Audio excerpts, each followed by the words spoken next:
Media sosial jurnalis warga. Media Warga. Media lokal untuk Indonesia. Baik, bismillahirrahmanirrahim. Assalamualaikum warahmatullahi wabarakatuh.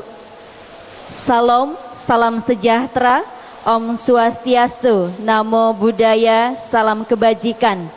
Yang terhormat Sekda Kota Tasikmalaya, Bapak Dr. Andes Haji Ivandisan Hasanuddin MSI. Yang kami hormati Ketua Komunitas Cermin Tasikmalaya, yang kami hormati dari Redaksi Kabar Priangan, yang kami hormati dari mata pelajar dan seluruh tamu undangan yang berbahagia di sore hari ini Jumat tanggal 5 April 2024. Hadirin yang berbahagia, puji dan syukur mari kita panjatkan kepada Allah Subhanahu wa Ta'ala yang telah memberikan rahmat serta inayahnya kepada kita semua, sehingga kita bisa berkumpul dalam acara diskusi publik otonomi daerah setengah hati.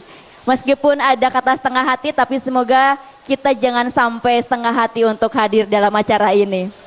Salawat serta salam semoga selamanya terlimpah curahkan kepada Nabi kita semua, yakni Habibana wa Nabiyana Muhammad Sallallahu Alaihi Wasallam, kepada para keluarganya, para sahabatnya, para tabi'innya, dan mudah-mudahan rahmat serta salamnya sampai kepada kita semua hingga akhir zaman.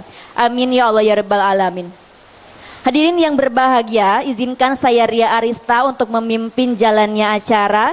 Yang pertama ada pembukaan, yang kedua ada sambutan, dan yang ketiga ada diskusi publik atau talk show yang merupakan acara inti. Tiba saatnya kita akan diskusi publik, karena tadi kita di sesi pertama sudah melakukan testimoni. Tengah hadir di tengah-tengah kita seorang penulis yang luar biasa, yang tadi saya katakan beliau meskipun dengan usia yang tidak muda lagi, tapi semangat untuk menulisnya sangat luar biasa. Dan ini patut menjadi sebuah contoh bagi kita sebagai kaum kaula muda, di mana beliau dahulu ketika masih muda banyak sekali tantangan untuk menulis, banyak sekali pencegahan dari berbagai pihak ya. Kalau kita sekarang mungkin tengah hadir juga Pak PLT Kadis Pendidikan, ada yang namanya Merdeka Belajar. Hari ini kita harus menulis dengan merdeka seperti itu ya. Baik, tadi ada juga beberapa narasumber yang akan hadir pada kesempatan kali ini untuk berdiskusi, tapi sebelumnya tentunya acara ini akan dipimpin oleh seseorang yang luar biasa. Ada moderator yang kalau kita kenal beliau itu merupakan seorang MC ya, dimana kita kerap kali melihat beliau dalam acara kesenian, gathering, wedding, bahkan dalam pegelaran budaya. Kami panggil untuk memimpin jalannya diskusi publik pada sore hari ini. Diskusi publik yang luar biasa, yang keren, yang berjudul Otonomi Daerah Setengah Hati. Saya panggil, silakan Kang Arif untuk memimpin jalannya diskusi publik. Dan ini persembahan yang luar biasa untuk Bapak Haji Teten ya, yang meluncurkan bukunya pada hari ini. Mangga, silakan Kang Arif untuk memimpin jalannya diskusi publik. Baik, terima kasih. Selamat sore semuanya. Assalamualaikum warahmatullahi wabarakatuh. Salam sejahtera untuk semua. Om Swastiastu, Namo Buddhaya. Otonomi daerah tentunya adalah keleluasaan bagi setiap daerah untuk mengelola dan bertumbuh berkembangnya daerah tersebut. Tahun 1903 pemerintahan Belanda saat itu mengeluarkan Stadsblad nomor 329 yang berisi tentang peluang dibentuknya satuan pemerintahan yang mempunyai keuangan sendiri. Kebijakan tersebut adalah kebijakan pertama otonomi daerah di Indonesia. Kemudian tahun 1945 dalam Undang-Undang Nomor 1, pemerintah menitik beratkan asas dekonsentrasi, mengatur pembentukan komite daerah, KND, karesidenan, kabupaten, kota yang berotonomi. Kemudian pada tahun 1948, Undang-Undang Nomor 2 bahwasannya daerah negara Republik Indonesia terdiri dari 3 tingkat, yaitu provinsi, kabupaten atau kota, desa atau kelurahan, yang semuanya berhak mengurus rumah tangganya sendiri. Kemudian pada tahun 1957 dalam Undang-Undang Nomor 1, daerah otonom berubah menjadi daerah swatantra. Kemudian pada tahun 1996 menurut keputusan Presiden, berdasar keputusan Presiden nomor 11 tahun 1996, ditetapkanlah tanggal 25 April tahun 1996 sebagai Hari Otonomi Daerah. Kemudian pada tahun 1999, Undang-Undang nomor 22 menyatakan bahwa daerah diberi wewenang penuh kecuali urusan politik luar negeri, pertahanan, peradilan, moneter, dan lain-lain. Kemudian pada tahun 2004 terbentuklah 7 provinsi baru, 115 kota, dan 26 kabupaten. Selanjutnya pada Undang-Undang nomor 32 tahun 2004 tentang otonomi daerah tidak hanya memperhatikan aspek struktural dan fungsional pemerintah pusat dan daerah, tetapi juga menetapkan pilar yang mesti dijaga agar daerah bisa sukses. Kemudian perubahan lagi di Undang-Undang nomor 23 tahun 2014 tentang otonomi daerah, ditetapkannya kepala daerah harus berkoordinasi antara kepala daerah. Koordinasi antar pemimpin daerah ini disebut dengan forum tukar pikiran dan untuk saling beri dukungan. Kemudian pada tahun 2018 terbentuklah 34 provinsi, 542 kabupaten kota. Otonomi daerah tentunya mempunyai 3 pilar yang mesti dipahami, yaitu political equality, local accountability, local responsive. Political equality ini mengelaborasikan suatu daerah sebagai suatu kebijakan akan turut serta dalam meningkatkan partisipasi politik di setiap daerahnya. Local accountability, setiap daerah berhak untuk menumbuh kembangkan ekonominya, dan kemudian juga local responsive sebagai salah satu problem solving mulai dari tingkat daerah yang jauh dari jangkauan pusat. Pada hari ini dari Komunitas Cermin Tasikmalaya, saya Arif bersama dengan mata pelajar Indonesia menggelar diskusi publik otonomi daerah setengah hati.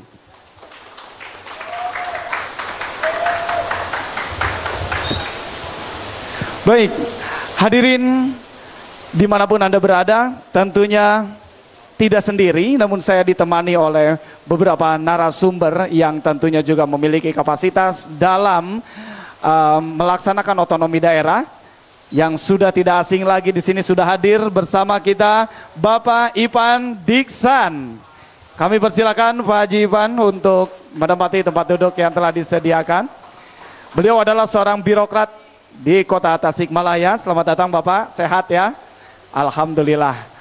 Kemudian selanjutnya telah hadir pula bersama dengan kami di sini Bapak Dr. Andi Ibnu Hadi. Beliau adalah seorang akademisi. Silakan Pak untuk duduk, boleh di kiri, boleh di kanan. Baik. Ditemani juga pada sore hari ini hadir pula seorang akademisi yang cakap terhadap dan sangat kritis tentang otonomi daerah, yakni Bapak Dr. Erlan Suwarlan. Kami persilakan Bapak. Boleh? Mau di kanan, di kiri boleh Pak? Siap. Kemudian tentunya setiap kali otonomi daerah atau kebijakan ini harus ada yang mengawasinya. Tentu di sini telah hadir pula sebagai pengamat kebijakan, konsultan publik, Bapak Dr. Asep Cahyanto. Kami persilakan Bapak. Bapak boleh di sebelah sini. Dan tentunya sudah tidak asing lagi di mata kita, di publik kita, ya. Siapa lagi kalau bukan Bang Acong Asmansyah Timutia. Silakan Bang Acong. Ya. Kalau Rocky Gerung motonya no Rocky no party. Kalau ini daripada bengong kita dengar acong ya. Oke. Bang Acong kemana? Ya, baik. Oke. Silakan Bang Acong. Nih tadi saya bicara no Rocky no party ya. Di sini daripada bengong mending denger Kang Acong. Sehat Kang Acong? Sehat, alhamdulillah. Ya, Kang Acong pula hadir sebagai wakil dari masyarakat. Beliau adalah budayawan yang bersama-sama dengan kita semua akan berdiskusi dan juga mengkritisi tentang otonomi daerah yang berlaku di Tasikmalaya khususnya. Namun sayang, perwakilan birokrat dari Kabupaten Tasikmalaya tidak hadir ya. Seharusnya ada Bapak Iwan Saputra ya. Namun beliau berhalangan. Tapi tidak apa-apa, tidak menghalangi hajat kita pada sore hari ini. Kita bersilaturahmi gagasan, bersilaturahmi ide untuk Tasikmalaya lebih baik. Tepuk tangan. Baik. Hadirin pemirsa yang ada di rumah ataupun yang ada di studio Komunitas Cermin Tasikmalaya. Sebagaimana telah kita ketahui, 2024 adalah tahun politik yang sangat-sangat panas. Telah kita lalui bersama pemilu tahap 1 pada bulan Februari yang lalu dan semuanya telah usai, baik itu untuk Pilpres ataupun untuk pemilihan anggota legislatif. Namun 2024 masih belum usai. 2024 kita masih akan menyaksikan kontestasi berikutnya, yaitu pilkada yang akan dilaksanakan pada bulan November nanti, baik di tingkatan daerah ataupun di tingkatan provinsi. Pilkada akan kita sambut di tahun yang penuh dengan intrik, tahun yang penuh dengan suasana panas ya, di perebutan kursi atau bahkan suasana yang penuh dengan kompetisi ya untuk mencapai elektabilitas yang tinggi.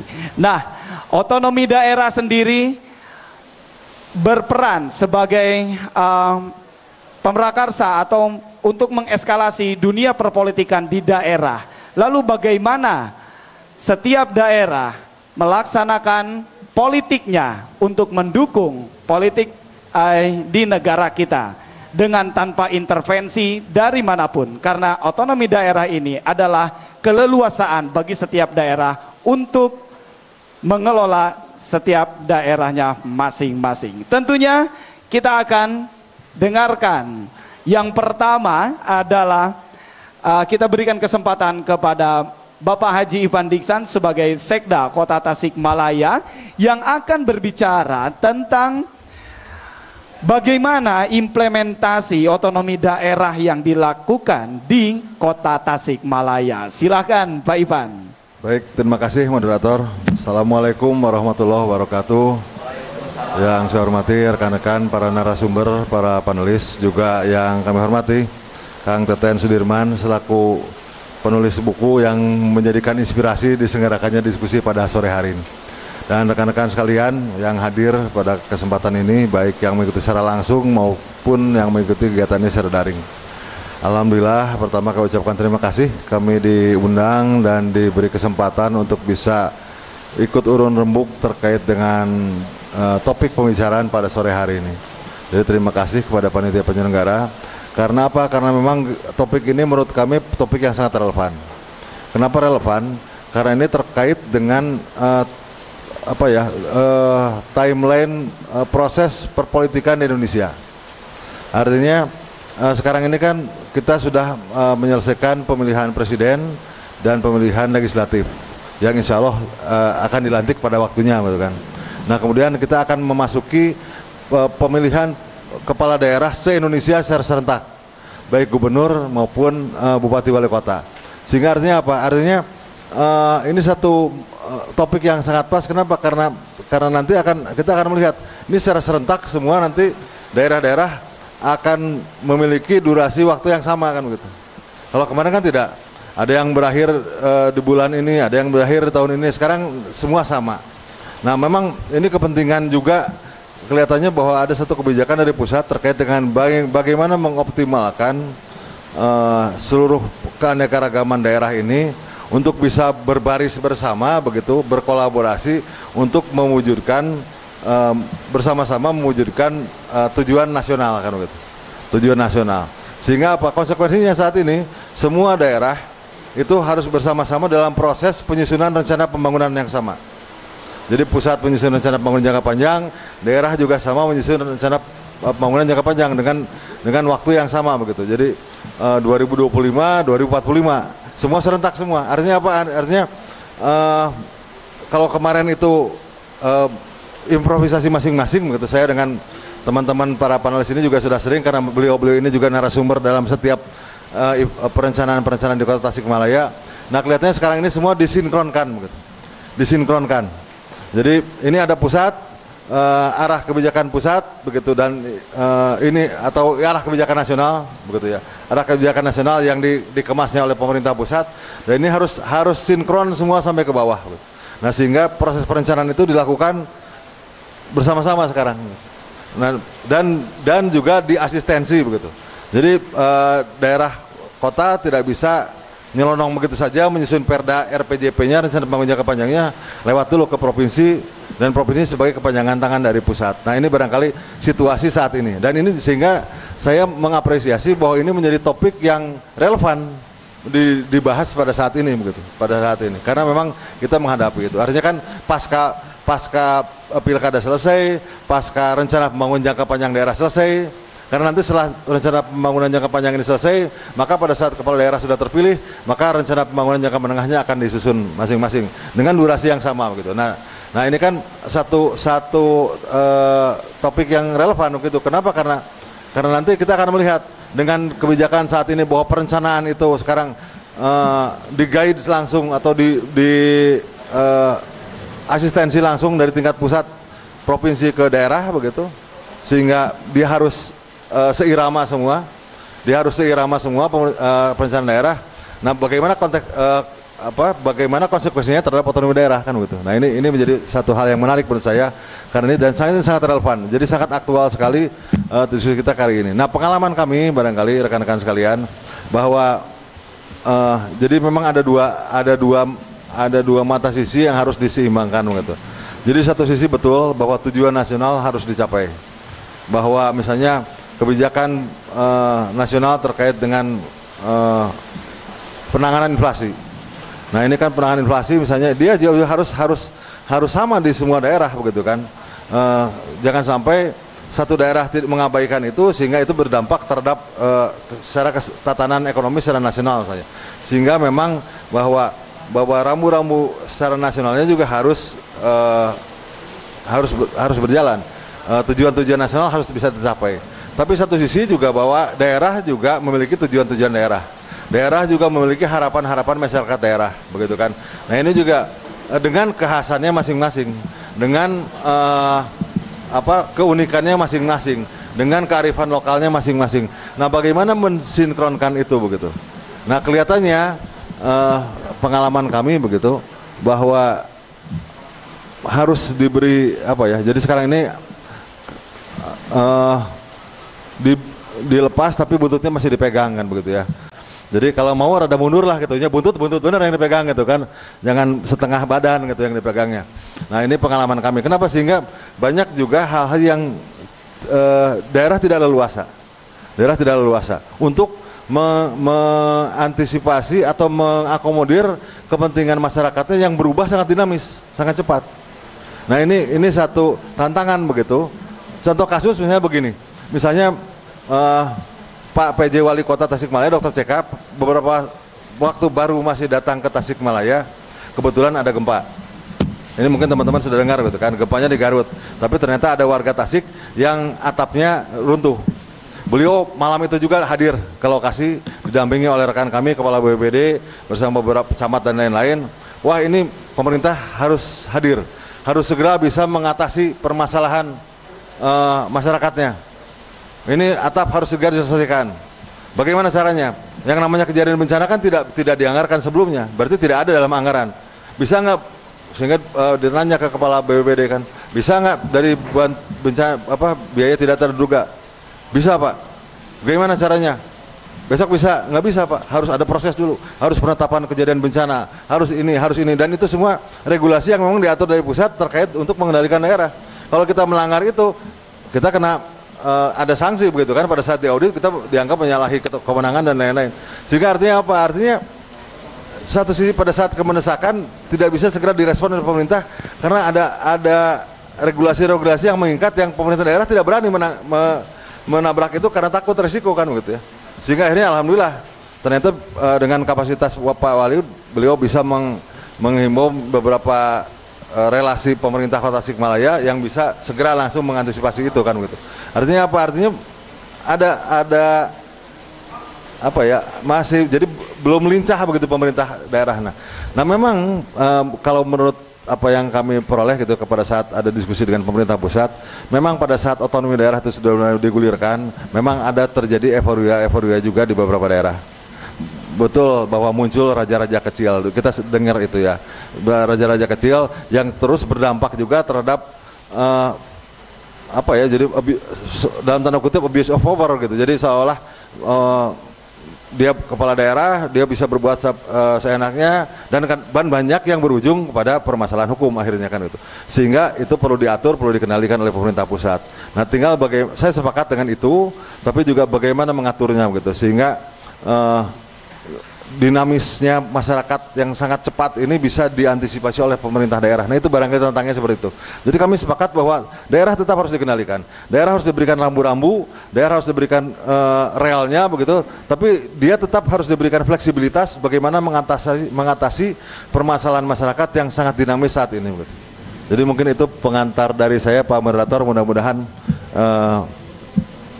direspon oleh rekan-rekan yang lain karena tentunya para panelis ini mengamati betul bagaimana sih sebenarnya jalannya pemerintahan dari sisi kepentingan warga masyarakat. Mudah-mudahan ini juga bisa menjadi bahan masukan bagi kami sebagai bahan introspeksi untuk bagaimana melakukan perbaikan dalam penyelenggaraan pemerintahan di Kota Tasikmalaya. Barangkali itu mau datang. Terima kasih. Assalamualaikum warahmatullahi wabarakatuh. Waalaikumsalam warahmatullahi wabarakatuh. Terima kasih Pak Haji Pandiksan yang telah memberi pengantar tentang bagaimana implementasi otonomi daerah di Kota Tasikmalaya. Meskipun tadi ternyata terungkap sendiri dari Pak Ivan bahwasannya otonomi daerah di Tasikmalaya ini benar-benar dilaksanakannya setengah hati. Karena masih ada yang menarik ulur ya, apakah buntutnya tadi ya atau apanya gitu yang ditarik ulur. Bahkan dalam situasi yang urgent pun ternyata pemerintah Tasikmalaya cukup kesulitan untuk menangani hal yang urgent loh. Itu masyarakat harus segera ditangani tapi masih berbelit dengan birokrasi yang harus sampai ke pusat. Nah ini tentu akan ditanggapi. Yang pertama kami berikan kesempatan kepada Bapak Andi Ibnu Hadi. Kami persilakan Pak. Bagaimana Bapak menanggapi implementasi dari otonomi daerah di Kota Tasikmalaya ini khususnya Pak? Silakan Pak. Assalamualaikum warahmatullahi wabarakatuh. Terima kasih buat pemandu acara dan juga komunitas Cermin, bapak-bapak dan ibu-ibu sekalian. Untuk mempersingkat waktu mungkin ya, karena ini kurang lebih sekitar 1 jam lebih lah ya, kita mau berbuka puasa begitu ya. Jadi kalau terlalu banyak basa-basi juga malah basi nantinya. Bapak-bapak dan ibu-ibu semuanya, bahwa otonomi daerah itu memang selalu melekat menjadi jargon politik demokrasi begitu. Dan itu berlaku bukan hanya sekedar di Indonesia tetapi di seluruh dunia, di mana ada istilah demokrasi, di situ ada otonomi daerah begitu, seperti itu. Karena otonomi daerah itu kan pada prinsipnya adalah desentralisasi dan dekonsentrasi gitu-gitu. Nah, desentralisasi adalah pelimpahan kewenangan begitu, gitu kan, pelimpahan kewenangan. Intinya bahwa desentralisasi dan dekonsentrasi itu adalah sebuah keniscayaan dalam menjalankan kekuasaan begitu. Kita bayangkan saja jumlah penduduk Indonesia yang sekian juta orang dan tinggal di beberapa kepulauan itu tidak mungkin dikelola oleh satu pemerintahan yang sangat sentralistik, terpusat di pemerintahan pusat. Itu sesuatu hal yang sangat mustahil. Nah, sehingga memang desentralisasi dan dekonsentrasi ini ada sebuah keniscayaan. Jadi sesuatu hal yang mesti itu dilakukan begitu. Tetapi yang jadi persoalannya ini adalah terkait dengan prinsip-prinsip bagaimana melakukan pemerataan kesejahteraan, mengoptimalkan layanan gitu kan, dan juga tentunya berkomitmen pada satu komitmen bersama bahwa negara ini adalah bukan milik para penguasa, para birokrat, orang-orang yang duduk di pemerintahan pusat, tetapi juga bagaimana kesejahteraan ini juga akhirnya menjadi sesuatu hal yang didambakan oleh masyarakat di daerah seperti itu. Nah, dalam sisi konsep, memang otonomi daerah ini sesuatu yang sangat ambigu menurut saya, ya, untuk di Indonesia ini. Karena bukan beda-beda tipis ya, agak-agak seperti mirip, tetapi juga itu ada satu benang merah yang cukup jelas begitu antara konsep pemerintahan daerah, ya, otonomi daerah dengan federasi, gitu ya.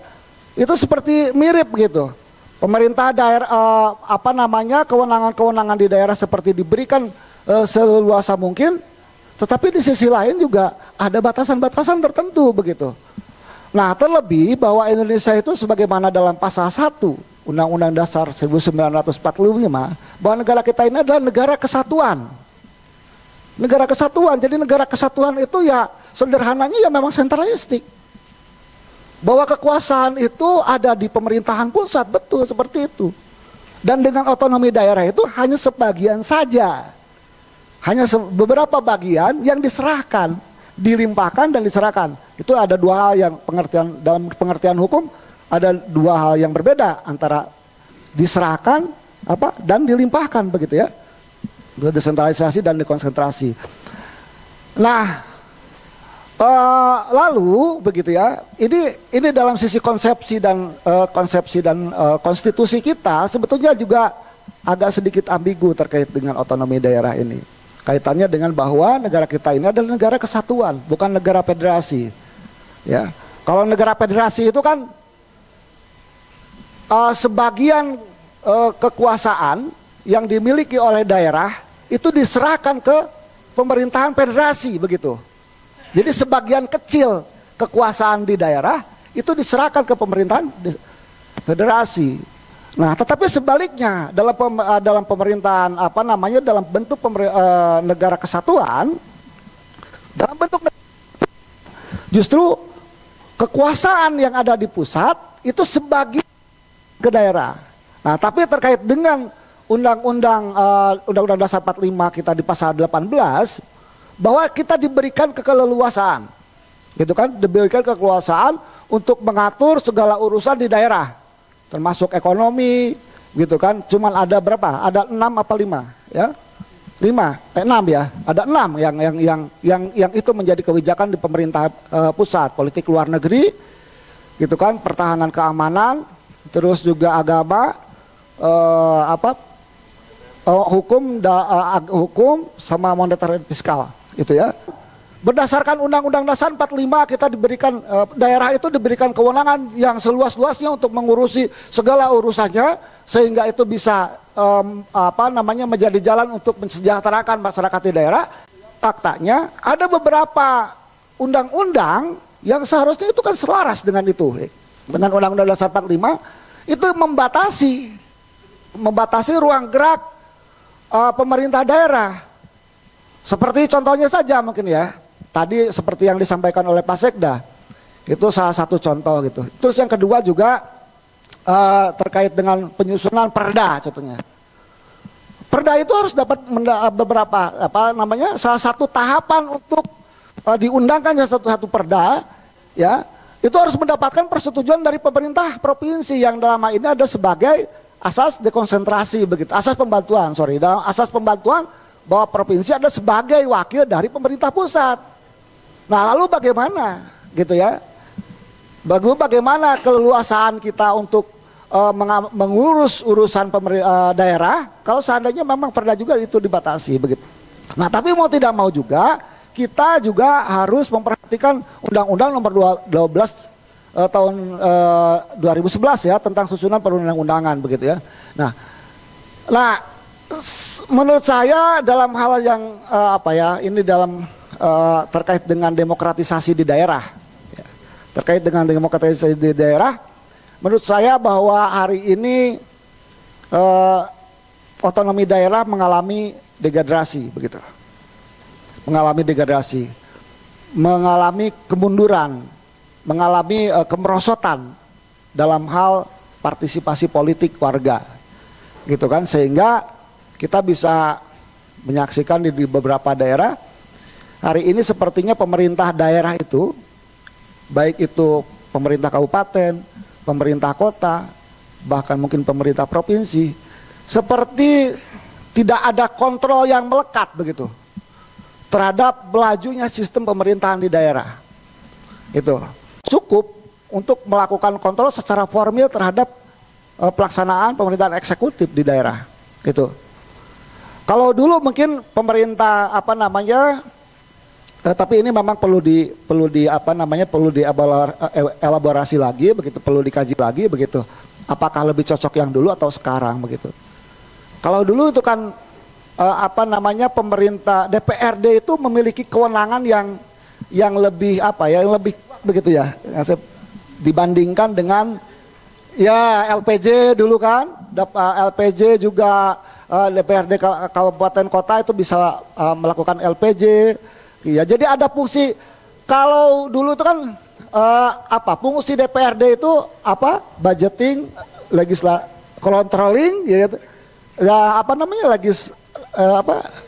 legislatif ya begitu kan, ada 3. Nah sekarang ada beberapa fungsi-fungsi itu yang hilang gitu ya. Sepertinya controlling juga tidak akan begitu melekat begitu ya, begitu berdampak terhadap kebijakan-kebijakan pemerintah begitu. Jadi hari ini juga bisa jadi mungkin kan seorang bupati, seorang wali kota begitu kan, gitu. Mereka lebih takut oleh pemerintah provinsi daripada oleh anggota DPRD kabupaten atau kota. Begitu, karena ya tidak berdampak, ya nggak jadi masalah. Yang penting saya disetujui sama provinsi, selesai kan begitu, gitu ya.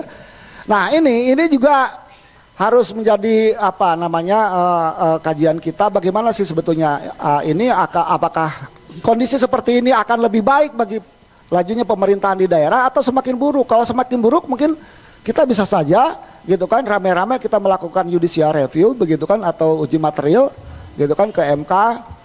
Untuk mengkritisi salah satu undang-undang begitu yang terkait dengan pelaksanaan otonomi daerah itu. Itu mungkin ya. Oke, Pak Andi. Panjang ya. Nggak apa-apa Pak Andi.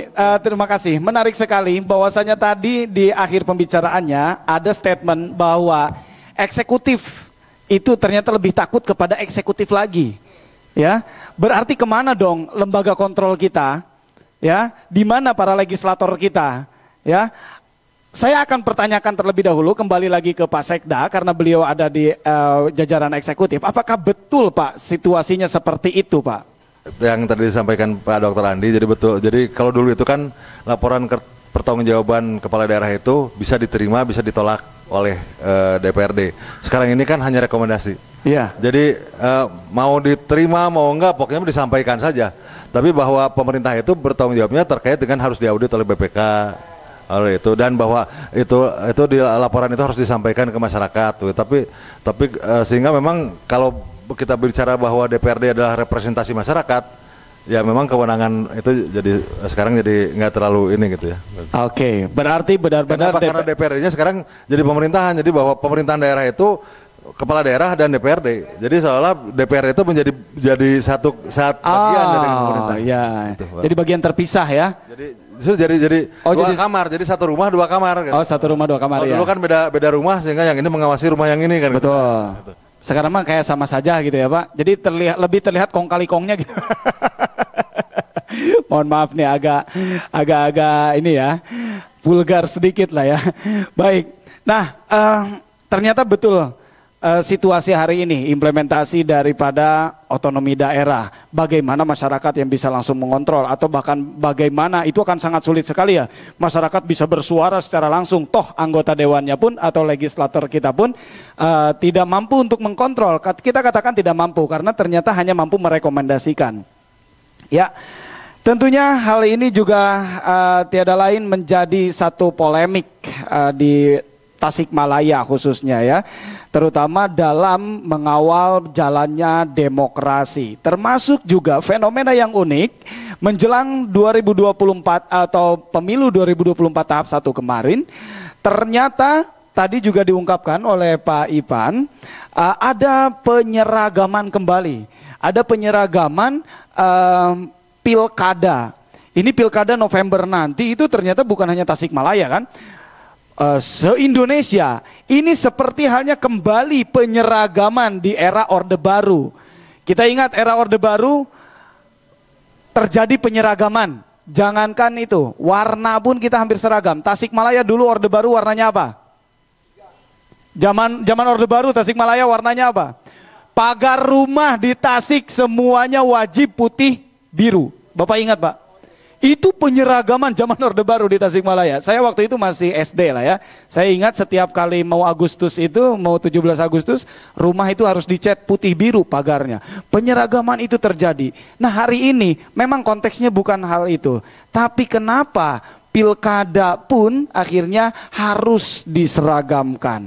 Ini semakin membatasi otonomi di setiap daerah. Mungkin ini akan ditanggapi berikutnya oleh Bapak Erlan Suarlan. Nuhun Pak Kang Arif, Pak Sekda mewah narasumber para senior, Akang Teteh bingah Desa Tepang sareng sadayana. Semoga hari ini kesehatan dan keberkahan untuk kita semua. Mohon izin menyampaikan pemikiran bebas saya ya. Apa yang disampaikan sangat menarik oleh Pak Sekda, Pak Kang Dr. Andi juga, dan nanti lebih menarik lagi Kang Asip dan seterusnya Kang Hacong ya. Saya akan berangkat dari judul buku dulu ini, judul tema ya. Tema ini adalah otonomi setengah hati. Yang itu kemudian diangkat dari salah satu opini tulisan salah guru saya dari Pak Haji Teten. Tadi terima kasih Pak Haji, hadiahnya buat saya. Mungkin secara kebetulan aja gitu ya. Nah, kalau saya melihat dari catatan beliau, kritik beliau terhadap pertanyaannya, apakah hari ini masih setengah hati? Ini pertanyaan. Kalau buat saya, jangan-jangan sudah seperempat hati. Artinya bandulnya sudah bergeser lagi, gitu ya. Nah, kebetulan riset disertasi saya itu tentang penyelenggaraan desentralisasi kesehatan di Kabupaten Tasik. Itu spare waktunya 2011-2017. Kira-kira kesimpulannya bahwa desentralisasi itu ternyata tidak mampu memandirikan daerah. Jadi ada desentralisasi, ada otonomi daerah, itu sesuatu yang beda. Kalau desentralisasi tadi penyerahan urusan, ya, sebagian urusan dari pusat kepada daerah, kira-kira begitu. Lalu otonomi daerah adalah hal yang mengikuti dari penyerahan tersebut, gitu. Tadi disampaikan di awal oleh moderator begitu banyak bahwa desentralisasi itu dalam praktiknya terjadi sejak zaman Belanda. Tadi kalau di zaman Belanda itu ada IGOB ya, Inlandse Gemeente Ordonansie dan seterusnya, IGOB. Masuk ke zaman Jepang ada Osamu Seirei, lalu masuk ke di zaman kemerdekaan tadi sudah disebut dari sejak Undang-Undang 157, 2248, 18 dan 1965, dan yang paling lama adalah 574 itu di zaman Orde Baru. Nah, saya sedikit mundur ke belakang bahwa tiga hal, desentralisasi, otonomi daerah, kemudian demokrasi, ini tiga hal yang selalu berkaitan. Membicarakan desentralisasi, membicarakan sesuatu yang tidak pernah berhenti dibicarakan.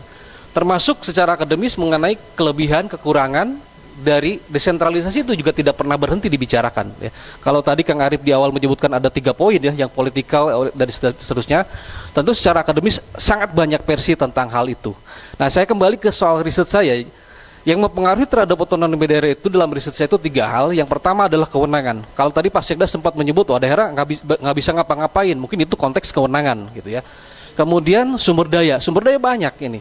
Ada sumber daya manusianya, ada sumber daya keuangannya, kemudian peralatan dan sebagainya. Lalu akses masyarakat juga, ya, akses masyarakat. Dan berikutnya adalah political will. Political will ini ada teorinya. Salah satu indikator dari political will adalah memahami terhadap persoalan yang terjadi di daerah. Lalu kemudian adalah capacity building, ya. Karena ternyata kalau tadi betul bahwa disebut otonomi daerah setengah hati itu kepala dilepas, ekor ditarik, ya. Lalu mau tidak mau ini memang terjadi, ya, bahwa desentralisasi menjadi salah satu agenda reformasi 98. Ya. Ketika Indonesia mengalami krisis multidimensi pada saat itu, lalu kemudian dicari apa persoalannya. Oh, ternyata persoalannya Undang-Undang Dasar 45. Ketika disebutkan permasalahannya Undang-Undang Dasar 45, maka di situ ada 4 pihak yang berbeda yang sangat kontradiktif. Satu pihak mengatakan rubah total Undang-Undang Dasar 45. Satu pihak lagi menyatakan jangan dirubah kemudian yang ketiga adalah rubah sebagian, lalu yang keempat adalah masukkan kembali aspirasi Islam. Itu 4 kutub yang berbeda. Dari 4 kutub yang berbeda itu kemudian melahirkan kesepakatan dasar. Salah satunya adalah menghapus dui fungsi ABRI, lalu mengamandemen Undang Dasar 45 termasuk desentralisasi. Nah, pada desentralisasi inilah tadi ini sesuatu yang sangat complicated, banyak variabel, ya. Termasuk bagaimana desentralisasi konteks itu kemudian diletakkan di kota Kabupaten Tasik. Ada catatan penting yang mudah-mudahan ini ke depan jadi selesai. Bagi saya ini belum selesai. Misalnya soal aset, meskipun ada yang membantah, oh enggak, aset sudah selesai, sudah diserahkan oleh kabupaten kepada kota lalu kemudian dihibahkan lagi. Apakah begitu Pak Sekda? Bagi saya ini penyelesaian yang semu. Karena pada umumnya aset itu ketika rame-rame konflik itu sekitar 10 tahun. Nah, maksud saya begini, soal aset kabupaten kota, apakah itu salah kota? Bukan. Apakah itu salah kabupaten? Enggak juga. Bagi saya itu adalah ini salah satu contoh konkret implementasi otonomi daerah. Undang-Undang 10 2001 itu salah satu contoh produk kebijakan yang tidak disertai dengan anggaran, gitu. Nggak bisa kita nyalahin kota, karena kota kabupaten pernah punya konflik tuh di zaman pemerintahan dulu ya. Itu yang menyedihkan buat saya gitu ya. Pagi hari plang dipasang oleh kota, ini milik alun-alun milik kota Tasik, sore harinya dicabut oleh Satpol PP kabupaten. Nah, itu kisah masa lalu lah gitulah. Nah, kembali maksud saya begini, desentralisasi ini otonomi daerah juga berkah karena tujuan desentralisasi adalah memandirikan daerah. Tetapi kalau saya kembali kepada riset saya, ini anggaplah ini salah satu hipotesis ya. Kalau dilihat riset saya itu 2011-2017 itu 7 tahun saya melihat khusus untuk desentralisasi kesehatan saja. Kita lihat potret anggaran di 7 tahun tersebut. Ketika melihat DAU, DAK semakin tinggi, nah ini mengindikasikan sesungguhnya ketika tujuan desentralisasi kemandirian, saya tidak menemukan kemandirian di situ. Satu itu. Yang kedua kita lihat proporsinya soal PAD. Pada saat itu di Kabupaten Tasik PAD itu sekitar 200 miliar kalau tidak salah ya. Proporsinya terhadap APBD masih sangat jauh. Ya, maka dibutuhkan untuk bisa mengoptimalkan otonomi daerah itu adalah political will dan capacity building. Ini secara konseptual tentu ada teorinya. Capacity building, peningkatan kapasitas itu baik individu, kemudian sistem dan organisasi. Karena banyak kisah ya, ada misalnya DAU yang cenderung seragam, DAK yang cenderung seragam. Padahal kondisi daerah berbeda. Ya. Ini sebetulnya yang dibicarakan kalau tadi ketika tahun 2299 itu peralihan dari Undang-Undang 574 ke 2299, itulah terjadi the big bang decentralization, ledakan besar desentralisasi di Indonesia. Tetapi Undang-Undang 2299 ternyata tidak berlaku lama. Itu kemudian dikoreksi dengan Undang-Undang 32 2004. 32 2004 juga tidak berlaku lama, kemudian dikoreksi dengan 23 2014. Bahkan 32 2004 itu melahirkan 3 undang-undang, satu yang mengatur pemerintahan daerah, yang kedua mengatur tentang pilkada, yang ketiga mengatur tentang satu lagi apa? Desa, ya, desa. Jadi kalau soal otonomi daerah memang sama rujukannya adalah pasal 18 Undang-Undang Dasar 45. Soal daerah maupun desa ini yang perlu ditegaskan terlebih dahulu ada soal kedudukan yang mau diletakkan seperti apa, konteks desentralisasi baik otonomi baik tingkat daerah maupun pada tingkat desa gitu. Nah, kalau menyinggung sekarang kalau tadi saya sebut bahwa desentralisasi dan demokrasi memiliki keterkaitan, ya, karena dalam prakteknya desentralisasi kemudian wujud demokratisasinya kita melaksanakan misalnya pilkada serentak. Hari ini konteks demokrasi di Indonesia sangat mewah dengan 2 kata. 2 kata itu adalah langsung serentak. Ya. Langsung serentak, kita mesti jujur, Indonesia ini kalau secara akademis merujuknya kemana sih? Saya belum menemukan referensi rujukan Indonesia merujuk kemana. Ya, makanya saya pernah membuat satu tulisan judulnya menimbang kembali pemilihan tidak langsung. Karena ketika secara akademis dikomparasikan dengan negara-negara serikat baik di Eropa, Amerika maupun Afrika, itu pada umumnya itu adalah tidak langsung, tidak langsung. Nah, tetapi euforianya saat ini berbeda. Ada daerah yang bisa memanfaatkan dengan baik, seperti Banyuwangi ya, banyak daerah yang dijadikan sering studi banding itu gitu. Tetapi tidak sedikit juga yang belum bisa memanfaatkan dengan baik. Konteks desentralisasi Indonesia, saya memahami Indonesia itu melaksanakan desentralisasi yang asimetris, tidak sama. Di luar Undang-Undang 23 2014 ada Undang-Undang Pemerintahan Aceh, ada Undang-Undang tentang DKI, bahkan sekarang ada IKN, ganti lagi DKI itu jadi apa gitu ya. Kemudian Undang-Undang DIY, ada Otsus Papua. Kita lihat dua provinsi, Otsus Papua dengan UPA, Undang-Undang Pemerintahan Aceh. Itu ada pembagian berdasar sumber daya alam yang jauh lebih besar. Ternyata pada kasus Aceh maupun Papua itu juga tidak kemudian dengan serta-merta mampu mengintervensi persoalan kemiskinan yang terjadi di kedua daerah tersebut. Nah, sehingga memang itu berpulang kepada daerah. Kadang-kadang di daerah ada program dari pusat tetapi tidak cocok di daerah. Daerah minta, pusat tidak memberikan, gitu ya. Memang sangat komplikatif karena di situ juga kan sekarang diatur juga ya dengan tentang hubungan keuangan pusat daerah. Gitu. Ya. Dulu 2299 muncul karena ada ledakan juga karena untuk meredam spirit disintegrasi. Misalnya ketika Riau, Aceh, Kutai pada saat itu menuntut memerdekakan diri. Kira-kira secara ringkas seperti itulah. Karena waktunya kita pendek, saya kembalikan ke moderator. Maka Kang Arif. Baik, Pak Dr. Erlan. Tepuk tangan dulu untuk Pak Dr. Erlan. Betapa luas sekali ya pengetahuan yang disampaikan Pak Dr. Erlan itu tentang perubahan-perubahan undang-undang tadi di undang-undang nomor sekian sampai ketalar banget gitu ya Kang Nijar.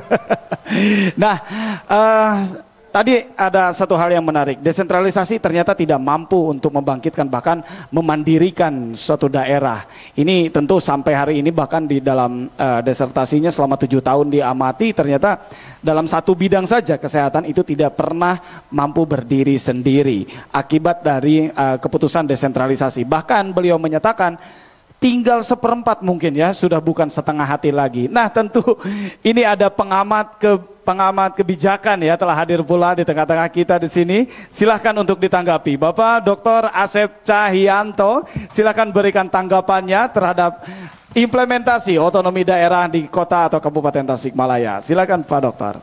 Wabarakatuh. Terima kasih Kang Arif yang telah memberikan kesempatan kepada saya.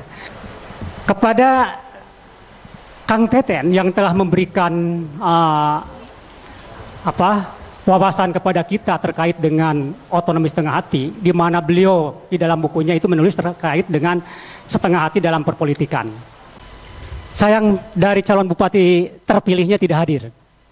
Mengapa ini penting? Karena untuk tidak terjadi kebijakan otonomi setengah hati itu bukan kebijakan daerah, tapi adalah kebijakan pusat.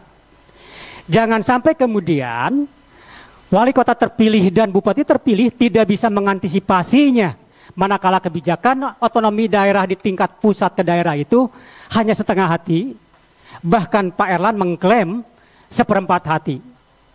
Bahkan bisa saja terjadi desentralisasi kembali, seperti halnya yang terjadi pada zaman Orde Baru. Kekuasaan pusat itu sentralistik, adanya di tangan pemerintah pusat. Otonomi daerah adalah memberikan wewenang kepada daerah untuk mengatur dan mengurus rumah tangga pemerintahannya sendiri. Ini dimulai pada saat tahun 1999, di mana rejim Orde Baru ditumbangkan oleh rejim reformasi.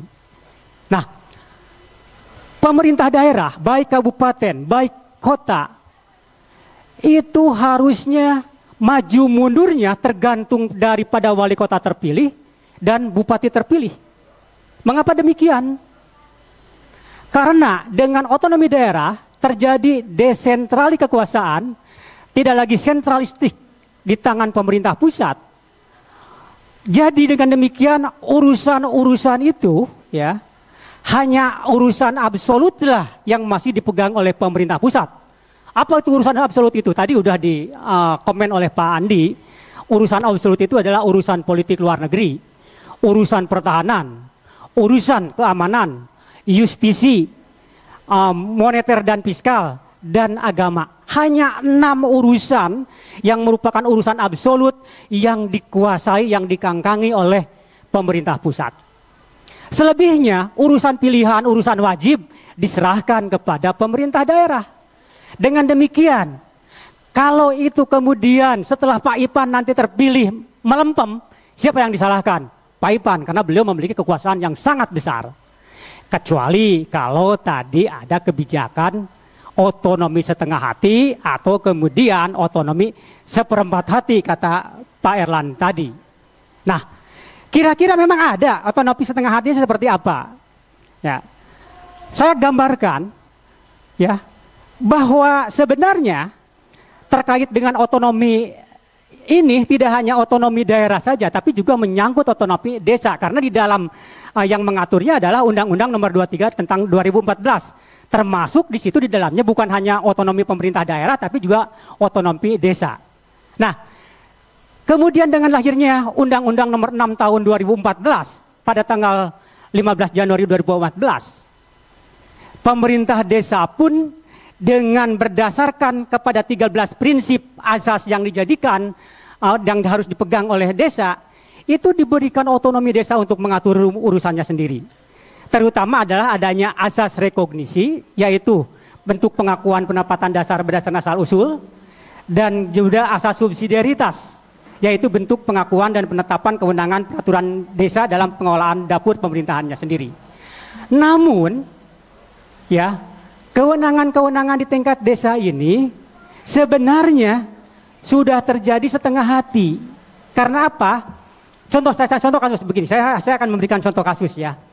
Jadi tantangan otonomi desa ke depan itu, tantangan otonomi daerah atau desa ke depan itu adalah meskipun memang mengalami perkembangan yang signifikan, ya, digelontorkan sejumlah uang kepada daerah maupun kepada desa, namun masih dihadapkan kepada beberapa tantangan. Salah satu tantangannya adalah bagaimana sebetulnya koordinasi pemerintah pusat dengan pemerintah daerah tidak terjadi kemudian direm kembali, dicabut kembali apa yang telah didesentralisasikan. Sebagai contoh begini, sebenarnya sudah diatur di dalam PP nomor 14 tahun 2014 tentang merupakan perubahan daripada PP nomor 43 tahun 2014 tentang desa, yang menindaklanjuti pada Undang-Undang Nomor 6 Tahun 2014 tentang desa itu. Di mana di dalam pembuatan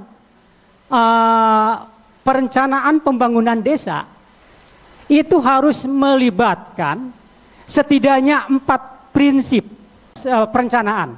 Ada prinsip yang disebut dengan prinsip politis, ada yang disebut dengan prinsip teknokratis, prinsip partisipatif, dan prinsip top down dan bottom up.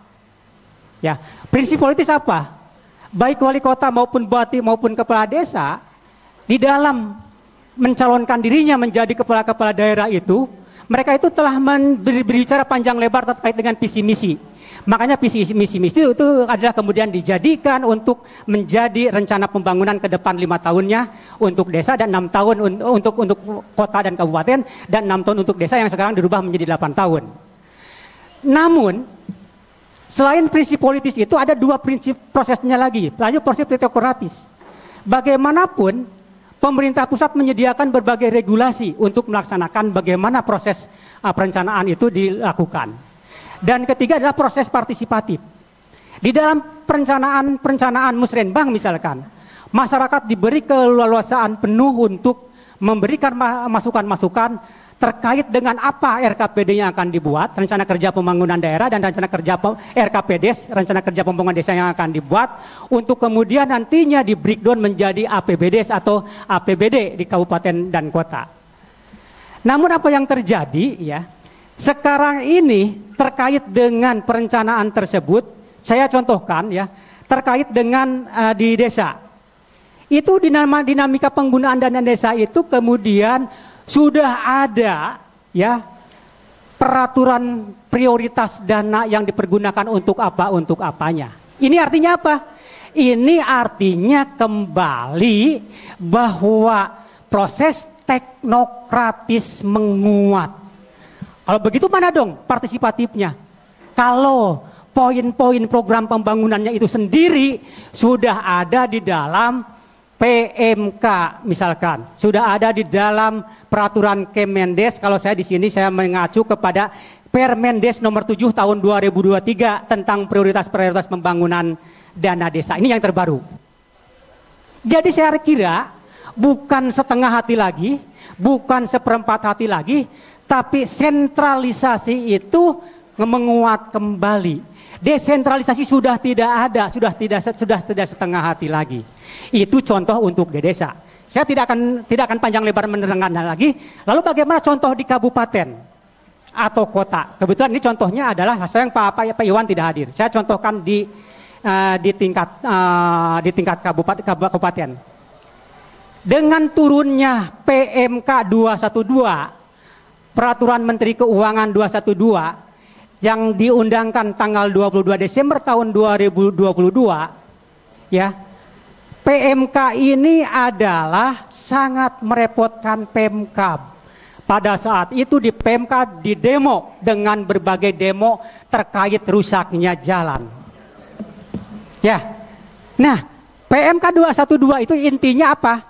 Intinya adalah dana alokasi umum yang tadinya diserahkan kepada kabupaten atau kota ditarik, diarahkan kepada 4 dinas. Dinas PU, Dinas Kesehatan, untuk P3K, satu lagi itu pendidikan. Nah, dari contoh kasus yang saya ambil di tingkat Kabupaten Tasikmalaya, dana alokasi umumnya itu 1,4. Untuk gaji dan tunjangan pegawainya itu 800 sekian, hampir 900 miliar. Ya. Dan 400-nya untuk 4 dinas tadi, PU, Kesehatan, Pendidikan, dan P3K. Yang 1M-nya lagi adalah untuk dinas-dinas yang lainnya. Nah, meskipun itu dialokasikan langsung dana alokasi umum yang diarahkan dari pemerintah pusat berdasarkan PMK 212, namun PU lebih sedikit dari biasanya. Di sini saya ada jumlah nilainya, saya tidak akan sebut karena akan mengikan waktu ya. Nah, dengan demikian apa yang terjadi? Yang terjadi jalan-jalan kemudian menjadi tambah rusak karena memang dana alokasi umum itu diarahkan oleh PMK 212 itu. Jadi intinya apa? Intinya adalah otonomi bukan setengah hati lagi, tapi otonomi sudah seperempat hati. Saya nitip bagaimana nanti kepada wali kota terpilih dan bupati terpilih, bagaimana mengantisipasi kebijakan-kebijakan yang dilakukan oleh pemerintah pusat supaya bisa kita siap-siap menghadapinya. Wabillahi taufiq wal hidayah. Wassalamualaikum warahmatullahi wabarakatuh. Waalaikumsalam warahmatullahi wabarakatuh. Luar biasa sekali dengan tegas ya Pak Asep menitipkan kepada nanti siapapun yang terpilih di bulan November ya. Di sini karena yang mencalonkan ini ada salah satunya di sini ya Pak Ivan Diksan. Semoga Pak, karena ini pembicaraannya secara langsung ini sangat bernilai Pak ya. Jadi langsung didengar suara atau aspirasi dari masyarakat, dan tentunya ada hal yang menarik yang dikatakan oleh Pak Asep tadi. Desentralisasi telah mati, ya, bahkan menguak kembali sentralisasi. Ini sudah dirasakan dalam beberapa tahun terakhir ini. Bahkan anggaran yang seharusnya anggaran tersebut, dana anggaran umum itu dikelola oleh kabupaten, kemudian ditarik kembali dan dipecah kembali. Semua diatur kembali oleh pusat. Ini bisa kita katakan bahwa desentralisasi ini telah mati. Apakah betul yang dirasakan oleh masyarakat secara langsung seperti itu, atau masyarakat pokoknya mah saya mah apal jalan alus, apal makan cukup. Apakah hanya seperti itu? Kita simak dari seorang budayawan bagaimana suara rakyat di bawah gitu ya, menanggapi hal-hal yang terkait dengan kebijakan-kebijakan yang diterapkan oleh pemerintah. Silakan Kang Asman Sahtimutia. Ya, assalamualaikum warahmatullahi wabarakatuh. Terima kasih semuanya. Dan di sini ada kawan Bapak Andi Ibnu Hadi ya. Saya ngelihat dia yang lebih otonom dari kostumnya. Dia lebih independen dari kostumnya. Dia memiliki karakteristik sendiri ya dari kostumnya, berbeda dengan kami yang 4 orang ini. Lebih seragam. Jadi artinya bahwa saya ngelihat otonomi itu lahir dari sebuah kondisi budaya sebetulnya.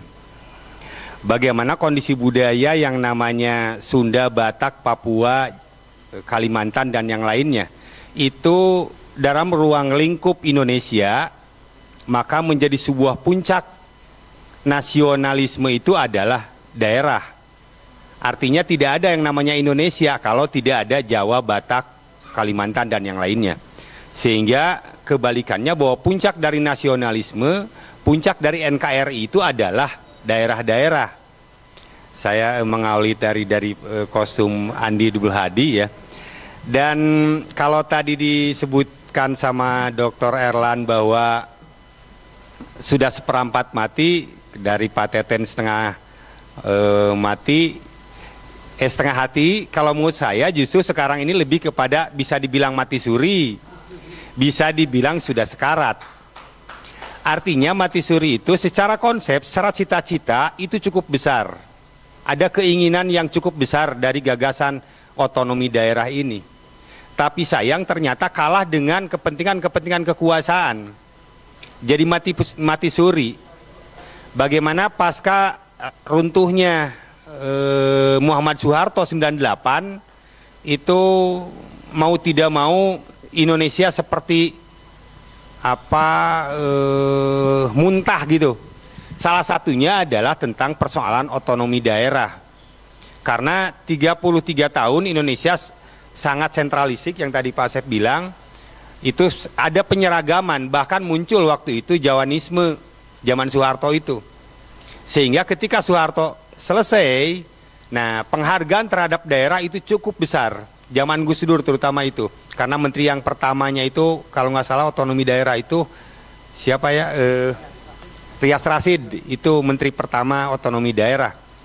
Bagaimana penghargaan terhadap daerah itu cukup besar karena dalam ruang lingkup kebudayaan sebetulnya. Karena terbukti ketika setelah Muhammad Soeharto jatuh, itu ada kekhawatiran di Indonesia adanya keinginan kemerdekaan daerah-daerah lain. Maka muncullah kemerdekaan yang pertama yaitu Timur Timur. Itu Timur Timur adalah pukulan pertama Indonesia yang tidak adanya penghargaan terhadap daerah. Lalu bermunculanlah di sana Aceh, Papua, dan yang lain-lainnya. Gimana kalau nanti kita sepakat Pasundan kita merdeka misalkan. Maka itu ada ancaman terhadap nasionalisme.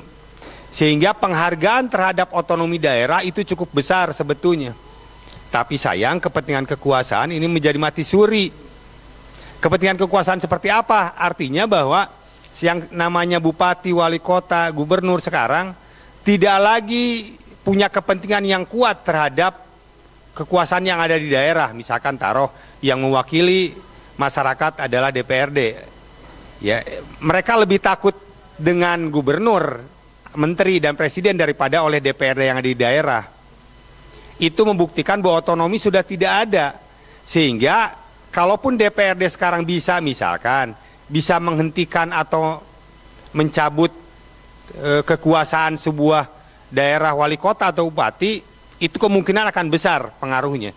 Tapi kan sekarang tidak punya, hanya rekomendasi DPRD itu kepada gubernur misalkan, bahkan yang mengangkatnya pun ternyata gubernur untuk tingkat kota dan kabupaten. Sehingga otonomi itu tidak ada sebetulnya. Dalam demokrasi ya sebetulnya dari rakyat oleh rakyat untuk rakyat. Tapi pada aplikasinya ternyata ini di masyarakat ini tidak ada. Masyarakat itu sebetulnya tidak memahami apa. Tahu tadi inginnya ya makan dengan terpenuhi, jalan baik dan segala macam bisa terpenuhi. Tapi kan untuk mengacu ke sana itu ada sebuah proses, ada sebuah aturan, ada regulasi, ada undang-undang. Dan sayangnya dalam otonomi daerah sekarang itu saya khawatir, bukan khawatir, pesimis di Indonesia akan otonomi daerah akan baik gitu. Selagi memang ini menjadi Republik Indonesia. Artinya bagaimana Republik Indonesia itu tidak kewenangan yang besar yang namanya daerah-daerah. Berbeda dengan misalkan Amerika. Bagaimana negara-negara bagian itu memiliki kekuasaan yang lebih besar. Sekarang kan kepentingan pusat itu cukup besar terhadap daerah. Kan tidak ingin pusat pun dipandang mata sebelah oleh daerah. Begitu provinsi. Sehingga ada tarik ulur dengan daerah, orang pusat, orang provinsi ada tarik ulur. Ya, nah itu mau tidak mau di Indonesia, menurut saya memang otonomi daerah itu tidak akan sempurna selagi memang kondisi negaranya ya seperti ini, hukum negaranya. Nah sekarang yang terjadi malah lebih mundur ketika periode Jokowi yang kedua ini. Kebudayaan hanya jadi simbol-simbol di upacara kemerdekaan, pakaian daerah-daerah. Tapi kenyataannya bagi saya ini cukup kemunduran yang sangat jauh dengan terjadinya PJ wali kota, PJ bupati, PJ gubernur. Itu hampir 200 daerah yang terjadi penunjukan dari pusat. Ini orang daerah tidak ada apa-apanya, kita tidak dipandang gitu loh orang-orang pusat. Padahal kita punya keinginan siapa yang mengganti wali kota kemarin itu. Misalkan seharusnya yang menjadi wali kota kemarin itu si Acong, bukan CK misalkan. Kenapa si Acong? Karena si Acong saya kena deket tetangga saya. Karena si Acong deket dengan saya, secara emosional mungkin dia merasakan perasaan saya. Sementara yang dari pusat itu kan tidak tahu apa-apa. Udah itu selesai lah membicarakan itu karena memang sudah tidak menarik lagi untuk diungkap. Ya sudah tidak menarik lagi untuk diungkap. Tapi ini membuktikan bagaimana otonomi daerah semakin mundur pada zaman Jokowi ini. Kekuasaan pusat itu benar-benar tangannya itu mengkongkong kepada daerah. Pemerintah desa itu sekarang itu ada di tangannya Jokowi, presiden, pemerintah desa. Baik itu secara pengelolaan, secara itu ada di pemerintah daerah, ada di pemerintah pusat. Nah itu menurut saya ini menjadi pemikiran kita bersama, walaupun kita tidak bisa membuat sebuah perubahan saat ini, tapi minimal kita bisa membaca diri gitu loh. Bisa ngenteng karena diri orang di Tasikmalaya, di Indonesia tentang otonomi saat ini menurut pandangan saya. Karib itu. Ya, baik, terima kasih Kang Acong, tepuk tangan untuk seluruh narasumber kita yang sudah bergiliran berbicara ya tadi. Menarik sekali bahwa saja Kang Acong menyatakan bahwa puncak nasionalisme adalah daerah. Tidak mungkin ada Indonesia kalau tidak ada Sunda, tidak ada Jawa, tidak ada Batak, tidak ada Betawi ya. Semua daerah itu memiliki peran yang penting, bahkan menjadi puncak dari nasionalisme tersebut. Itulah pernyataan yang tentunya pada sore hari ini dapat membangkitkan semangat kita. Nah, saya pun masih bersemangat ini untuk menyampaikan pertanyaan ini kepada Bapak Ivan Diksan, yang tentunya beliau adalah sebagai masih menjabat ya Pak ya, masih menjabat sebagai Sekda. Tadi dari tadi banyak sekali yang menyinggung tentang kelemahnya otonomi daerah ya, dan tentunya tadi saya teringat lagi yang diucapkan oleh Pak Asep bahwasannya calon pemimpin nanti siapapun yang terpilih, wali kota ataupun bupati Tasikmalaya yang terpilih, jangan sampai lemah. Hei pemimpin daerah, jangan sampai lemah kalau otonominya masih mau bisa diperjuangkan. Bukan begitu ya Pak ya maksudnya ya. Kalau tidak mau dikokop lagi oleh pusat, yuk kita perkuat. Silakan Bapak ditanggapi. Baik, terima kasih moderator. Jadi pertama saya sepakat dengan yang disampaikan Kang Erlan tadi, bahwa desentralisasi itu memang betul belum mampu mendorong daerah itu jadi mandiri. Kenapa? Karena memang tadi disinggung juga oleh Kang Asep, Kang Andi, bahwa kita ini ketergantungan fiskal ke pusatnya luar biasa. Khusus daerah Priangan Timur ini kurang lebih sama. Kota Tasikmalaya ini hampir 80% APBD kita itu dari dana perimbangan. Artinya kemampuan kita hanya 20% untuk membiayai segala macam urusan pemerintahan dan pelayanan publik ini, kan begitu. Nah ini kan satu hal yang miris juga begitu ya. Nah sehingga kan tantangannya adalah bagaimana daerah itu bisa mampu secara finansial begitu. Cuman juga dibatasi oleh aturan pemerintah pusat bahwa dengan Undang-Undang Nomor 1 2023 tentang keuangan daerah kan hanya retribusi yang boleh ini, pajak yang boleh ini begitu ya. Memang betul juga ya, jangan sampai juga daerah kebablasan gitu. Kebablasan semua urusan dipajakin ke masyarakat juga salah gitu kan gitu ya. Nah memang jadi masih ada kekhawatiran itu begitu. Dari pusat ini mungkin di Jawa mungkin ya kurang lebih sudah matang lah, tapi mungkin menjaga juga yang teman-teman di daerah lain yang masih ada kecenderungan untuk jadi raja-raja lagi. Nah, sehingga regulasi itu kelihatannya masih dimunculkan oleh pemerintah pusat. Nah, sehingga nah kaitan dengan itu barangkali memang ketergantungan kita kepada pusat masih sangat tinggi. Nah, kaitan dengan hal tersebut, nah tentunya juga bahwa daerah juga jangan kemudian jadi berkecil hati menurut saya. Artinya ada potensi-potensi lain di daerah ini yang juga bisa menjadi potensi pembangunan. Artinya bahwa tidak semua urusan itu harus dilakukan oleh pemerintah kan begitu.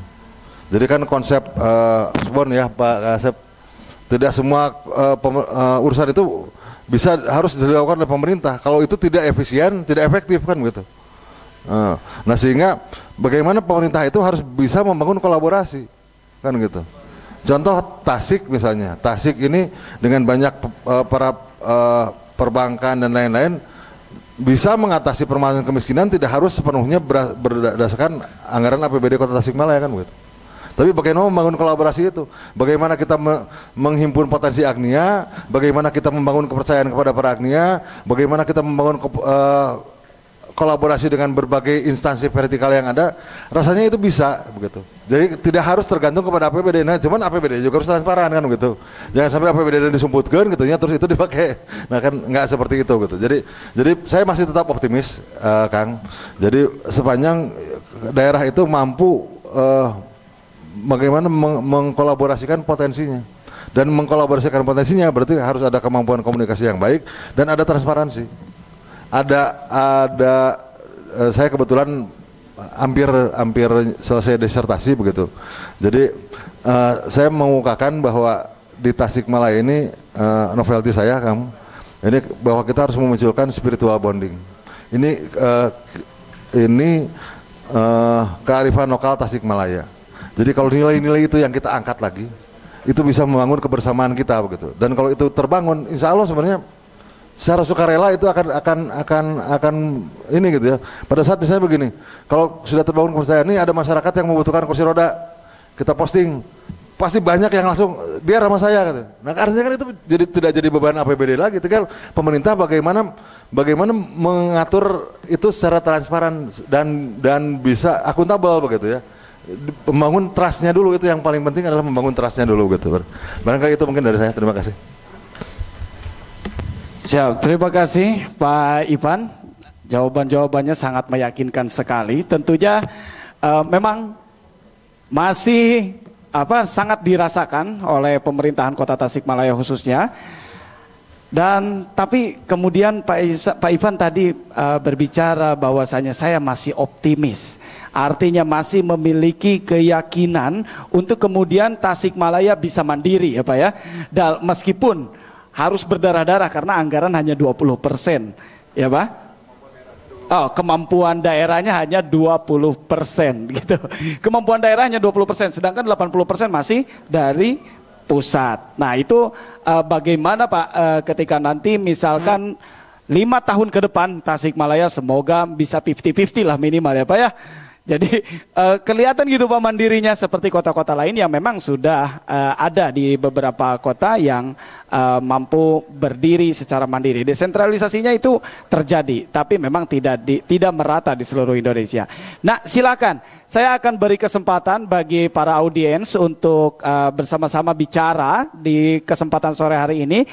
Oke, saya batasi hanya untuk 2 orang. Saiful Milah, Saiful Milah silahkan. Dari tadi sudah nggak kuat, ngacung-ngacung terus. Assalamualaikum warahmatullahi wabarakatuh. Izin Pak Sekda dan para akademisi. Ada yang menarik, tapi barusan saya agak sedikit chaos ini ya.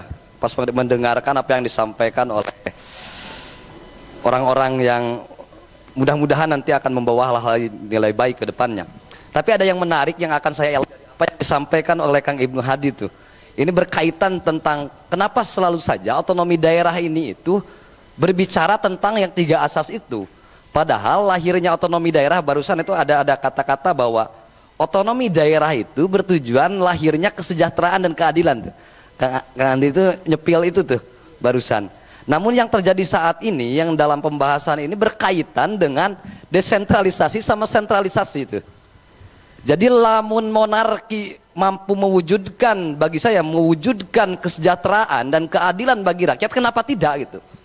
Kenapa kita harus seolah-olah bahwa demokrasi ini itu adalah lah rohi bapih gitu, jadi kudu abadi we gitu kalau di dalam pihak abada gitu. Itu. Dan yang terjadi saat ini itu, kenapa ketika kita berbicara tentang Otda ini itu kita geser ke ruang-ruang yang sifatnya itu kesejahteraan dan keadilan. Seperti apa yang disampaikan oleh Kang Ibnu Hadi, bukan berbicara tentang desentralisasi ataupun sentralisasi. Oh, karena itu adalah proses nih, perjuangan bagaimana caranya. Nah, ini ada Mahfudat yang menarik ya. Ketika ada anak dan kerikil, maka apa yang perlu dilakukan? Melatih si anak supaya waspada dan hati-hati, atau membuang kerikil di alam dunia ya gitu. Jadi kalau kondisinya kita seperti ini gitu ya, lantas yang dilakukan oleh pemerintah daerah apa? Misalkan jangan sampai ketika saya bermasalah terkait lingkungan, nambang tuh, oh punten Kang izinnya di provinsi dilempar, ya teh kumaha, da ieu di lemur saya. Yang ya itu terus berkaitan dengan pendidikan nih. Saya boga masalah di SMA, pas datang lain urusan abi cek daerah teh. Da wartos kadewan kan sia teh dipilih ku saya cek. Itu misalkan, teu tiasa Kang. Terus saya kudu ke UPTD gitu provinsi teh. Aya di luhur. Ngabring ka luhur ka provinsi saya kudu aya ongkos kapanannya. Terus itu ruang-ruang semacam ini yang merusak. Bahkan di ruang-ruang PAD, BPS tuh mengerikan Bang. Fakir miskin antara BPS sama DIT itu beda. Nah bagaimana caranya menyelaraskan ini gitu. Jadi maaf ya punten Abi tidak dalam rangka desentralisasi sama sentralisasi itu. Tapi lebih kepada kesejahteraan dan keadilan rakyat. Ketika kondisi negara kita seperti itu. Wassalamualaikum warahmatullahi wabarakatuh. Barokah kan ya. Nuhun. Waalaikumsalam warahmatullahi wabarakatuh. Waduh, benar ya. Nampaknya desentralisasi dan sentralisasi itu tadi teknis pelaksanaan Otda tersebut. Tapi memang sejatinya bertujuan pada kesejahteraan dan keadilan rakyat. Ini akan ditanggapi dulu atau ditampung dulu? Ditampung ya? Iya. Yang mana nih Kang Nijar, yang mana nih? Oke. Satu lagi ya, cepet ya. Oke, nanti langsung ditanggapi oleh satu orang di sini, narasumber. Silakan. Assalamualaikum warahmatullahi wabarakatuh. Dendi Pak, kebetulan Abi itu mahasiswa S2 UGM menuju penelitian di Tasikmalaya. Saya jurusannya juga jurusan politik pemerintahan. Terus juga ketika melihat flyer ini berbicara soal otonomi daerah juga saya tertarik gitu mengikuti ini. Tadi saya tertarik Pak, saya juga ingin coba untuk memfollow up ya dari apa yang disampaikan dari Pak Ivan Diksan tadi Pak Ivan Diksan bicara soal dana APBD di Kota Tasikmalaya dan mungkin kecenderungan dana APBD di daerah-daerah lain di Indonesia juga kecenderungannya sama, mayoritas dipegang oleh pusat gitu Pak. Bahasanya kayak gitu. Kalau misalkan tadi Pak Ivan bilang 80/20 ya Pak, seperti itu. Dan hanya 20% Kota Tasikmalaya itu punya untuk mengakomodir ataupun menggerakkan roda pemerintahan di Kota Tasikmalaya. Tapi dari kebetulan saya juga pernah membuat paper Pak soal otonomi daerah yang setengah hati ini, membayar para PNS di daerah. Nah, permasalahannya adalah ketika dana anggaran ataupun dana daerah ini nih, APBD ini misalkan 20% naik jadi 30 atau 40%. Tapi ketika anggaran untuk operasional ataupun untuk birokrasinya itu masih tinggi dan beberapa daerah yang saya kaji itu bahkan sampai 60-70% Pak untuk bayar PNS. Jadi hanya 30-40% yang digunain untuk menggerakkan ya daerah gitu untuk kepada masyarakat. Nah, bagaimana tanggapan untuk itu gitu? Soalnya ketika dinaikkan ya kalau misalkan untuk dana operasional ya sama aja gitu. Untuk rakyatnya juga masih kurang. Mungkin demikian dari saya. Terima kasih. Wassalamualaikum warahmatullahi wabarakatuh. Waalaikumsalam warahmatullahi wabarakatuh. Cukup ya dua. Yang kedua tadi penanya atau penanggap dari Dendi, mahasiswa S2 UGM. Ini yang pertama tadi Asep Ulmilan. Siapa nih yang akan menanggapi? Pak Asep atau Pak... Oh ya Bapak yang otonom sekali dari bajunya. Ya silakan Pak. Pak Andi, mangga. Ya, jadi itu ya. Ada kalau tadi desentralisasi, dekonsentrasi itu kan sebetulnya adalah asas ya, asas dari otonomi daerah begitu. Nah, terus nanti ada bentuknya dan sebagainya gitu kan. Nah, kalau tadi itu kesejahteraan dan keadilan itu adalah tujuan begitu ya. Nah, itu gitu ya. Itu menarik ya. Saya sepakat dengan itu bahwa demokrasi itu sebetulnya begini, demokrasi itu bukan bentuk negara ya. Bentuk negara itu ada republik, ada monarki begitu. Ini harus diluruskan juga. Jadi demokrasi itu iklim politik begitu ya. Kalau Mahfud MD itu kan bilang bahwa negara yang konfigurasi politik itu akan berpengaruh pada konfigurasi hukum gitu, kira-kira begitu ya. Kalau masyarakatnya demokratis, pemerintahnya demokratis, maka hukumnya akan responsif. Kalau seandainya tidak demokratis, berarti hukumnya adalah menindas. Artinya bahwa demokrasi itu adalah iklim gitu ya, iklim politik gitu, budaya politik begitu sebetulnya. Itu kan bukan satu bentuk pemerintahan. Jadi bentuk pemerintahnya itu ya nonsen lah ya, mau republik, mau monarki, mau federasi, mau kesatuan dan sebagainya. Yang penting bahwa sendi-sendi demokrasi, nilai-nilai demokrasi itu hidup dan terpelihara begitu. Nah, saya ingin menekankan lagi tadi ya, bahwa untuk tetap terpeliharanya sendi-sendi dan nilai demokrasi itu tetap ada, diantaranya adalah apa? Fungsi kontrol gitu ya. Ini fungsi kontrol, baik dalam sistem formal pemerintahan maupun dalam sistem budaya politik begitu. Gitu ya. Jadi dalam sistem budaya politik berarti di situ harus ada partisipasi warga gitu kan. Terus dalam sistem pemerintahan yang lebih formal, artinya kita juga harus harus betul-betul peduli dengan keadaan yang tidak menguntungkan bagi masyarakat. Contohnya kalau memang ada perundang-undangan yang itu jelas merugikan masyarakat, mengancam iklim demokrasi, maka lakukan satu upaya hukum gitu ya. Kalau seandainya saya dengar-dengar itu kan dari Bang Acong itu ya, itu kan komunitas cermin dan penggiat-penggiat lingkungan merasa jengah dengan keadaan kota Tasikmalaya yang selalu kotor dengan sampah ya. Nah, jangan ragu gitu ya. Saya kebetulan juga saya adalah sebagai ketua DPC Pradi Tasikmalaya begitu kan. Lakukan upaya hukum gitu kan. Lakukan gugatan citizen legal suit begitu kan terhadap pemerintah kota Tasikmalaya dan sebagainya seperti itu. Oke, terima kasih Kang Andi. Satu poin pentingnya adalah lakukan controlling ya.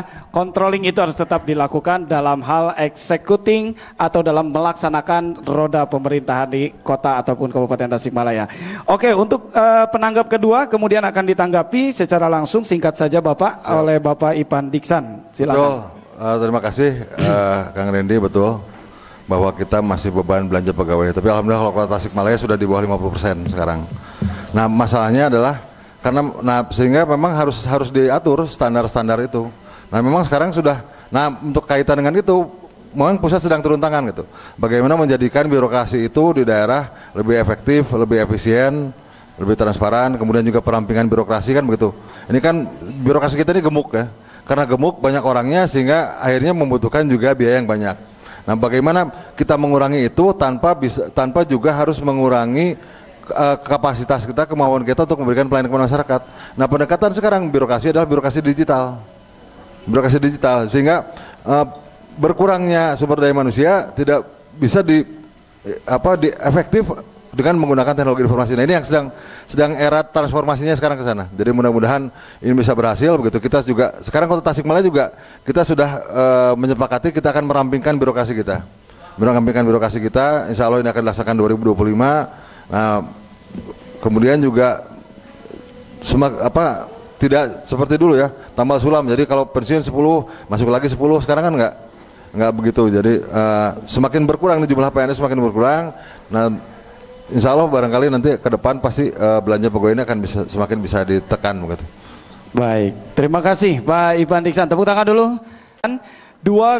Dua closing statement singkat saja. Yang pertama dari Pak Asep dan juga yang kedua dari Pak Dr. Elan. Silakan Pak Asep. Terima kasih Pak Arif. Desentralisasi kekuasaan berupa otonomi daerah itu memerlukan suatu SDM yang mumpuni, SDM yang baik, yang mampu mengelola terhadap pemerintahan. Apa artinya sentralisasi itu ditarik kemudian desentralisasi ada dengan berbentuk otonomi daerah kalau SDM-nya sendiri tidak bisa melaksanakannya? Sebagai contoh tadi, mengapa kemudian perlu adanya semacam Permendes nomor 7 tahun 2023 terkait dengan prioritas-prioritas pembangunan dana desa? Karena kalau tidak ada itu, jangan-jangan di dalam membuat RPJM desa dan RKP desanya itu sangeunah nawe. Da SDM tidak mumpuni. Itu saja. Terima kasih. Baik, tepuk tangan untuk Pak Asep. Yang terakhir, closing statement dari Bapak Dr. Erlan. Silakan Pak. Dalam pandangan saya, perubahan bentuk pemerintahan, perubahan bentuk negara, perubahan sistem pemerintahan secara akademis bukan sesuatu yang haram. Termasuk ini soal soal sentralisasi dan desentralisasi. Nah, kemudian desentralisasi yang terjadi sampai hari ini, saya kira ini bukan sesuatu yang by design. Bisa dikatakan sebagai yang terjadi karena by accident. Nah, ini suka tidak suka seperti ini. Karena masih banyak tarik ulur dan sebagainya. Meski demikian, bahwa desentralisasi atau otonomi daerah pun ini mesti dimanfaatkan oleh daerah untuk mengelaborasi dua hal, yaitu potensi dan masalah. Sehingga tujuan desentralisasi adalah memandirikan daerah yang tentu itu beririsan dengan soal kesejahteraan, itu beririsan dengan memangkas rentang kendali, sederhananya supaya adanya otonomi daerah itu supaya pelayanan murah, mudah, cepat. Kira-kira begitu. Terima kasih. Baik, terima kasih. Nampaknya azan maghrib sudah berkumandang. Saya akan akhiri saja untuk diskusi terbuka pada hari ini. Otonomi daerah setengah hati, desentralisasi tidak menjadikan daerah untuk menjadi mandiri, sentralisasi kini menguak kembali. Rakyat harus jeli, jangan sampai dibodoh-bodohi. Terima kasih dari studio Komunitas Cermin Tasikmalaya menyampaikan salam untuk Anda semuanya. Assalamualaikum warahmatullahi wabarakatuh. Sore hari ini telah selesai dari mulai sesi 1. Tadi ada peluncuran buku yang berjudul Otonomi Daerah Setengah Hati dan juga dilanjut dengan sesi yang kedua, diskusi publik. Untuk itu mari kita ucapkan hamdalah bersama-sama karena acara sudah berjalan dengan lancar. Sampai bertemu kembali di acara diskusi selanjutnya. Dan terima kasih untuk segenap pendukung acara. Terima kasih untuk Komunitas Cermin Tasikmalaya, untuk mata pelajar, untuk Kabar Priangan, untuk media warga, dan untuk Kabar Priangan online, dan untuk Sadar Tasikmalaya. Luar biasa, terima kasih. Untuk itu kami selaku segenap panitia dan juga saya selaku MC mengucapkan terima kasih. Mohon maaf atas segala kekurangan. Wassalamualaikum warahmatullahi wabarakatuh. Sampai jumpa. Media Warga, jangan lupa like, comment, subscribe, dan share.